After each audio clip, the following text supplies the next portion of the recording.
আমার তো এমন মনে হইতেছে, মনে করেন আসলে আমি তাকে এতদিন যে আমার মনে হয় সে আলগা দাঁত লাগাইছিল, জানি না কতটা সত্যি মিথ্যা। এখন কালকে যে একটা ওই যে সম্মেলন করছে দিয়াবাড়ি ভাই, দেখলাম সত্যি কথা বলছি। আমি এবার কি অল্পতে মানুষ অনেক ভালোবাসি, অল্পতেই বিশ্বাস করে কাছে টেনে নেই। আমার মনে হয় তার যে বড় বড় দাঁত, সে আমার পুরোটা মানুষ খাওয়ার তার পক্ষে কোনো অসম্ভবের কিছুই না। না আপনারই খেয়ে ফেলতো। হ্যাঁ, যার যেই বড় বড় দাঁত, মনে করেন এগুলো দেখে তো আমি ভয় পেয়ে গেছি। আর ওই যে নিউজটা দেখার পরে যে ভারতে যে বউ সুন্দর দেখে নাক কামড়াই খাইয়ে ফেলাইছে। আপনার তো চেহারাটা অনেক সুন্দর, গুলুগালু, সে তো একটু গুলুগালু পছন্দ করে। এটার জন্যই তো আমি ভাবছিলাম, এখন আমার স্বপ্নটা দেখা মিথ্যা ভাই, ব্যর্থ গেছে এক কথায়। মানে আপনি কি সেই আসলে ওই যে নাক খাইয়ে ফেলছে সেই যে কারণে আপনি ভয় পাচ্ছেন? হ্যাঁ, আমি ভয় পাইছি। আর সে যেহেতু এতটা তার স্ত্রী, সে আমার সামনের দিকে না জানি কত বিয়া করেন ভাই। আমরা আলমরে প্রশ্ন করছিলাম যে আপনাকে তো একটা মেয়ে এরকম ভালোবাসে, বিয়ে করতে চায়, তা আপনার সে বলে দূর দূর, ওই মেয়ের ভিতরে কিছুই নাই। এই কথা বলছে, এই কথা বলছে। ও তো বলবেই, ওর তো চরিত্র খারাপ ভাই। ও মানে ওই যে ভেজাল খাইতে খাইতে, ফরমালিন খাইতে খাইতে দেশীয় জিনিস চিনে। তার মানে আপনি বলতেছেন আপনি দেশি জিনিস? হ্যাঁ, ও হচ্ছে ফরমালিন খাইতে খাইতে ওর মুখ পুড়িয়ে গেছে ভাই। ওর এই বিষয়ে ও কি বুঝবে? ও যদি বুঝতো তাহলে আমি যে বার্তাটা দিছি এটা তো আর ভাগ্য। ও যে এতগুলা বউ আছে, এতগুলা অপকর্ম করছে। ইভেন কি দেখলাম একটা কাজের মেয়ের বাবার সেবা করতে গেছে, তাকে পর্যন্ত বাথরুমে নিয়ে আসে ছাড় দেয় নাই। মেয়েটা বলতেছে সম্মেলনে, মেয়েটা বলছে। তখন থেকে আমি ভাবলাম যে কি, আমি এত সুন্দর একটা মেয়ে, আমি তো ওর চেয়ে ভালো ছেলে পাবো। ওর তো চরিত্র খারাপ। মানে এই ভয় পাইছেন? ভয় পাইছি, আমি সত্যি ভয় পাইছি, একদম সত্যি কথা বলছি।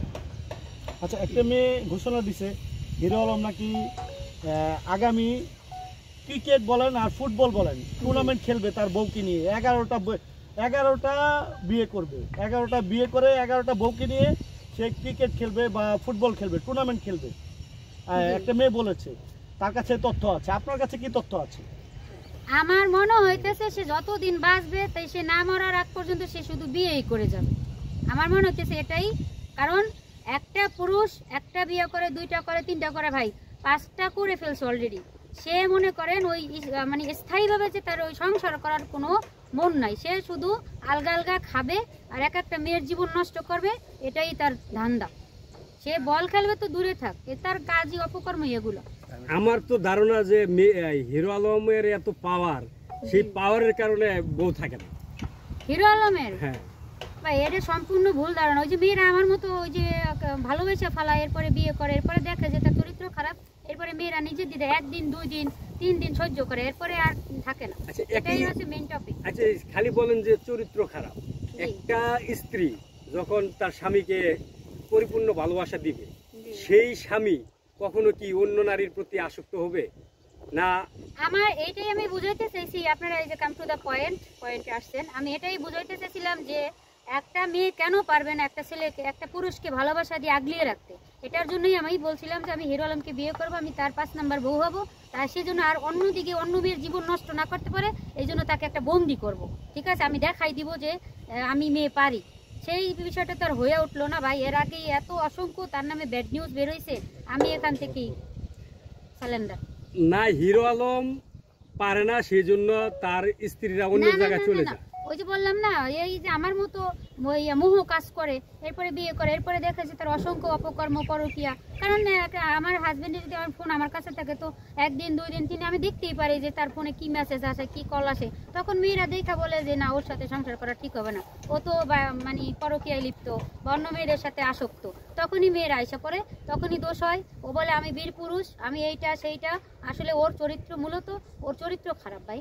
যেই মানুষ মনে করেন মানে আগাছে ফল বেশি, অমানুষের কথা বেশি, ওর কথা বেশি। এই যে খালি কলসি বাজে বেশি, বুঝেন নাই? ও খালি কলসি, ও বাজে বেশি। আপনার কি রিয়ামণি ভাড়া করেছে?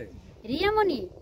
অবশ্যই না। রিয়ামণিকে আমাকে ভাড়া করবে কেন ভাই? আমার যে কথা আছে এটা আমারটা আমি নিজে অনেক ভালো বুঝি।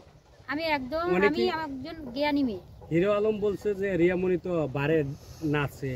ভাই, আমার কথা হয়েছে সে ভারে নাচছে, সে তার পেটের ধান্দায় সে করতেই পারে। হিরো আলম তো কোনো দিক দিয়ে তাকে অভাব অনটনে রাখে নাই, তারপর আপনি আচ্ছা, রিয়ামণি যে ভারে নাচছে এই কথা বলছে, তাহলে ওই যে হিরো আলম যে প্রথমে হিজলা সাজ্জা ডান্স করছে, ওই ফুটেজ তো আমার কাছে আছে, যে তাহলে সে ওই সেটা তো সে হিজড়াসের কন্টেন্ট বানাইছে। তো রিয়া মানে তো তার পেটের ধান্দায় সে কাজ করছে, সে নাচছে, সে আপনি তো ডান্স আপনি যখন করছে। হিরো আলমকে বিয়ে করবেন, হিরো আলম যদি পরিপূর্ণ সবকিছু দিয়ে আপনাকে রাখে, জি, তারপরেও কেন অন্য পুরুষের কাছে যাবেন?